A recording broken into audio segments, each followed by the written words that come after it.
بە درێژایی شەژمانجی ڕابردوو حکوومەتی ماوەبەسەرچووی هەرێم تەنها یەک موچەی دابەش کردووە و لە ئێستاشدا موچەیەکی بە بارمتە گرتووە و ئامادە نییە دابەشی بکات. مامۆستایان و موچەخۆرانی هەولێر باسی دۆخی خراپی ژیانیان دەکەن و هۆشداری لە تەقینەوەیەکی گەورە و ناڕزایەتی بەرفراوانی چین و توێژەکان دەدەن. ترسێکی لە ڕادەبەدەر ڕوبەرومان دەکرێتەوە تاوەکو جورئەتی ئەوە نەکەین بەرامبەر ئەم ستەمکاریە بوەستین کە دژمان ئەنجام دەدرێت. من ئەمڕۆ وەکو مامۆستایەکی شاری هەولێر و کوڕی ئەم کوردستانە دەمەوێت بەگوێی هەموو دەسەڵاتداران بدەم.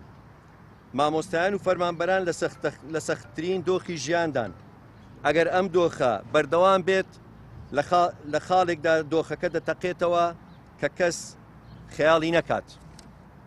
بۆیە وەکو ئەرک و بەرپرسیارەتی ئەخلاقی خۆم کەمپینێک ڕادەگەێنم بە ناوی هاشتاجی دەسەڵات کوا موچەکەم. دەمەوێت لە ڕێگەی ئەم کەمپینەوە بیری ئەم بەرپرسانە بهێنمەوە کە موچەکانی ئێمەیان بە بارمتە گرتووە و ئەوە مافی ئێمەیە و ئەوان زەوتیان کردووە. تکایە ئازادی بکەن. خەڵک بەرەو نەمانی ژیان بەرەو ئینتیحاری ژیان دەسوی. چەندی برادرم ئێستا پارێکی زۆریان قەرز کردووە. خۆم یەکێک لەوان هاوڕێی مامۆستام هەیە، هاوڕێی فەرمانبەرم هەیە، هەمیان لە ئاڵۆزی ژیانێکی زۆر سەختدانە. لە ماوەی 6 مانگە تۆ یەک موچە دابەش بکەی، ئەو موچەیەش کە هاتووی ئێستا کە توانات هەیە دابەشی بکەی و پارەکە بەش دەکاتن نەیکەی ئەوە کارەساتە.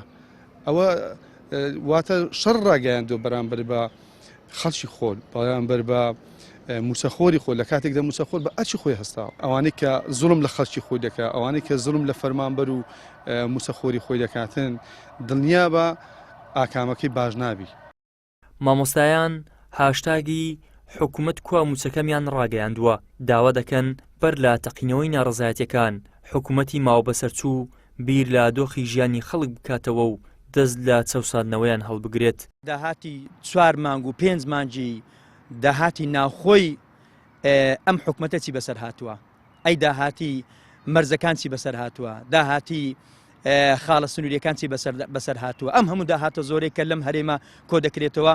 ئەری خێر نەتانتوانیوە تا ئەسانێکە موچەیەک دابەش بکەن.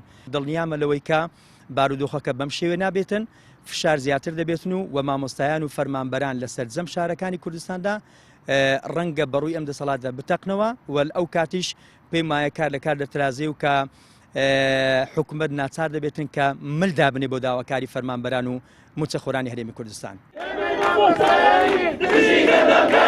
25 ئاداری ساڵی 2024 6 ساڵ تێپەڕ دەبێت بەسەر خۆپیشاندان و ناڕزایەتی مامۆستایانی سنووری پارێزگای هەولێر کە بە خۆپیشاندانێک توانیان حکوومەت و دەسەڵاتی هەولێر ناچار بە هەڵوەشانەوەی بڕیاری چارەگە موچە بدەن.